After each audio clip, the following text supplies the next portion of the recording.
So I was wondering, how hard could it be to make 3D Famicom games work with a Nintendo Entertainment System? Let's find out.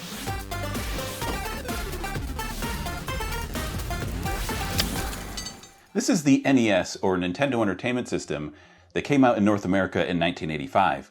It was released in Japan as the Famicom in 1983, and there were a few differences. The Famicom did look a bit different. It was red and white instead of gray. Another difference is in the shape of the cartridges, and some of the accessories that came out for the Famicom never made it to the American market. One of those accessories was called the Famicom 3D system, and it allowed you to play a handful of games in real 3D on your television with a pair of specialized glasses. Now, I don't personally own a Famicom, but I do have an NES and a few of these 3D games, so I thought it would be fun to try and get the games working on the NES without the official Famicom system from Nintendo.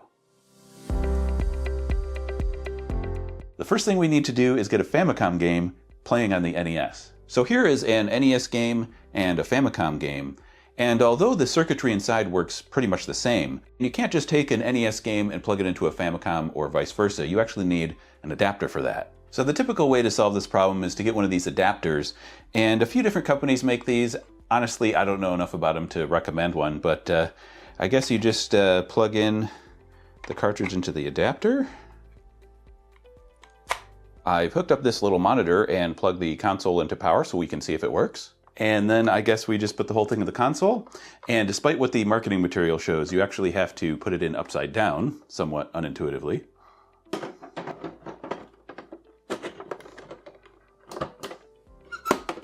And then we power it on. And nothing happens.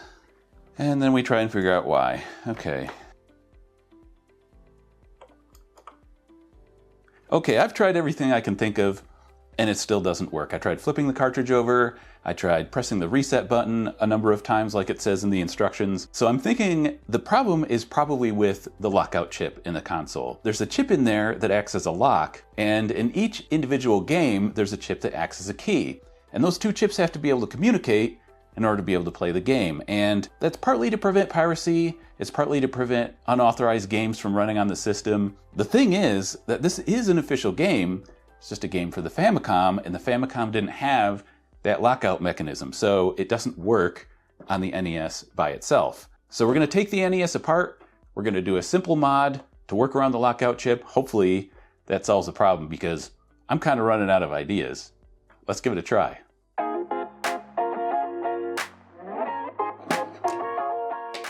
Disassembling the Nintendo is not difficult. You just want to be systematic about it and you know, keep the screws separate for each step like you would with anything else. For some reason that one's not coming out. All right, there we go.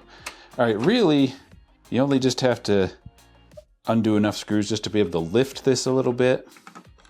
Come on, there we go. I might be able to just solder what I need in place inside the case, so hopefully that's the case. All right, so I don't know if you can see, right in this area I've marked with some Sharpie 4 points, 1, 2, 3, and 4. We're gonna connect up 2 short wires because supposedly that's all we need for this mod. I've got some spare wire from another project that I can just cut up and we can solder right in there.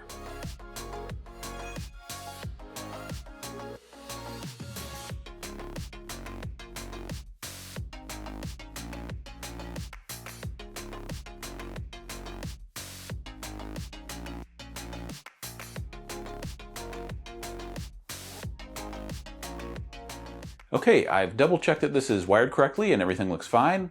I've also used some isopropyl alcohol to clean up the flux residue and marker. And now we're ready to put the console back together and try that game again.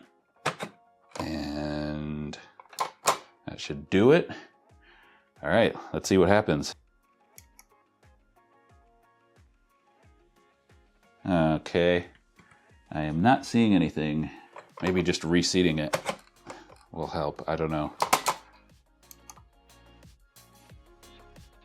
Hey, okay, we have a, okay, it is upside down, which I think is more of a problem with the monitor settings than the actual console, but I am foreseeing a little bit of a problem with lag because I don't own a CRT anymore, and LCDs tend to introduce lag. The problem with that is you have to have very precise timing if you want the 3D effect to work. So that's a problem for future me to worry about. Present me has to worry about the glasses, and that's what we're going to tackle next. So let me show you what I have for glasses. So these LCD shutter glasses came with an old video projector that unfortunately got damaged during a lightning storm. They are wireless, which is a nice feature that the original Famicom glasses didn't have. This RF transmitter is for synchronizing with the glasses, and assuming it still works, we can try interfacing it with the NES. So let's go ahead and remove it. It looks like it's just stuck on with some double-sided adhesive. The connector is a 3-pin mini DIN, which happens to be part of the VESA standard, or VESA standard. This is great because it gives us a good guess about how it should be connected. The other end looks like a 4-pole audio-video plug, which is interesting. The signaling for this looks like it's going to be really simple, and I'm going to test it with an Arduino. Now, I realize this is probably overkill and there's like a dozen different ways you could do it, but again, this is just a quick test. So I have a breakout connector with some screw terminals so we can wire the transmitter to the board. We're basically going to do the LED blink sketch that everybody does the first time they use an Arduino, but instead of blinking an LED, we're going to blink our shutter glasses. We could really use any data pin for this, but we'll use A0 because it's close to power and ground on the board. We want to blink each eye for 1/60th of a second, and 1000 divided by 60 gives about 16.7, so we'll delay for 16 milliseconds. Testing the original transmitter cable with a multimeter shows that the first ring, normally used as the right audio channel, is used for data. All the terminals and pins are clearly marked, so wiring it up is easy.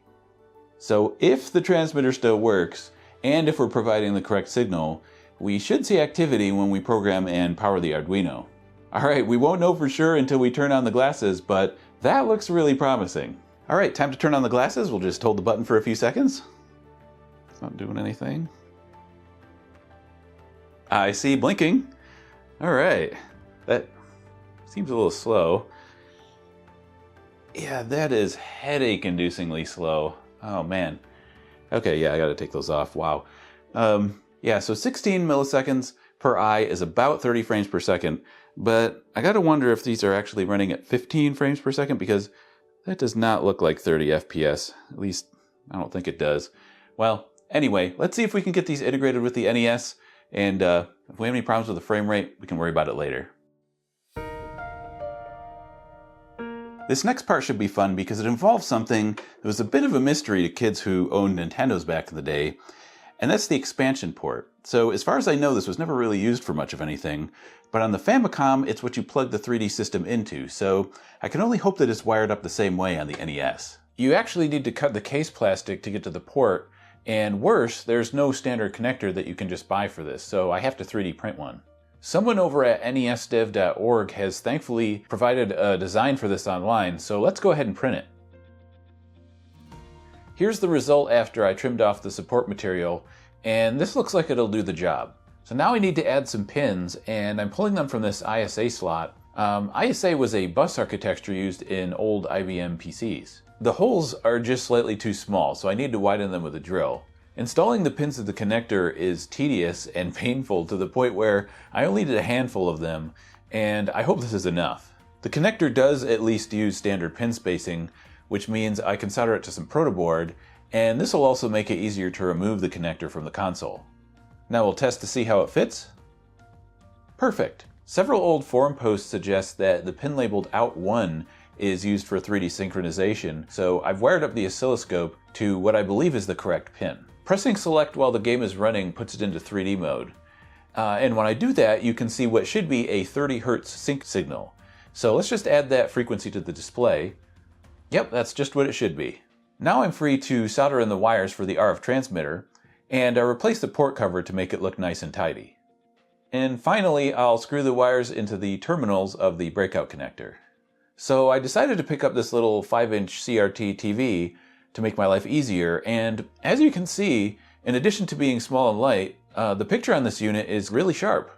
Once you're in the game, pressing select activates the transmitter, and I think that's it. Now we're ready for the final test. Okay, the game's running, the RF transmitter is RF transmitting, and the glasses are flickering, so I'm going to put the glasses on, and one of three things is going to happen. Either it's going to work great, or it's going to be, the polarity is going to be off, so, you know, the eyes are going to be swapped, or it will be out of sync and there will be no 3D effect at all. It's actually 3D, okay.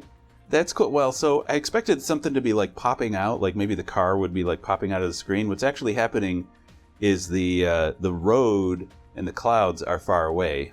Now, obviously I can't show you a 3D image in a 2D video, but I can show you the left and right video field separately. And you can see here that parallax and other cues are used to trick the brain into perceiving depth.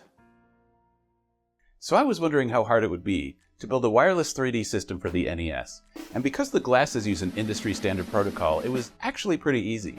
The hardest part of this project was probably the connector for the expansion port, but really, you don't even need to do that. If you're already opening up the NES to mod it to play Japanese games, you can just directly wire up the glasses to the board inside the NES. You don't need to build a connector for that. But I want to know what you think, either in the comments or on the Element 14 community website. That's all I have for today, and I'll see you next time.